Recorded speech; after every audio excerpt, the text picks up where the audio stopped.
Vocabulary শেখা কি এতই কঠিন?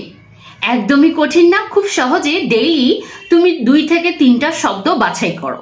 ছোট্ট একটি প্যাড রেডি করো, সেখানে তুমি 2টা থেকে 3টা শব্দ নিজের পছন্দ মতো গুছিয়ে লিখো। লিখে সেই শব্দগুলোকে তুমি মুখস্থ করবে? একদমই না। মুখস্থ করলে কোনো শব্দ সহজে মনে থাকে না, ইংলিশে কথা বলার সময় শব্দগুলো আসে না।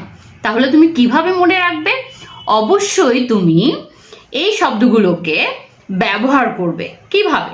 একটু ভালো করে শব্দগুলো বুঝবে এবং বুঝে সেটা তুমি সোশ্যাল মিডিয়ায় ইউজ করো, নিশ্চয়ই টেক্সট করো, পোস্ট করো, প্রতিদিন পোস্ট করো হয়তো, বা কারো পোস্টে গিয়ে কমেন্ট করো, সেখানে গিয়ে সে শব্দগুলো ব্যবহার করে দাও। কিভাবে? তুমি কারো পোস্টে নিচে কমেন্ট করছো, সেখানে একটি ইংলিশে টেক্সট করো, সেখানে যাতে এই শব্দটা থাকে, এভাবে টেক্সটটা ক্রিয়েট করো। এবং নিজে একটি পোস্ট ক্রিয়েট করো, ইংলিশে করো।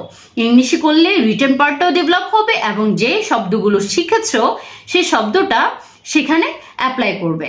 তাহলে কি হবে? তুমি এটা চিন্তা করে করে ক্রিয়েট করছো এবং শব্দটা ব্যবহার করছো। এভাবে করতে থাকলে শব্দটার মানে তোমার মুখস্থ হয়ে যাবে এবং লিখায়ও আসবে, বলায়ও আসবে। এভাবে ভোকাবুলারি শিখে দেখো।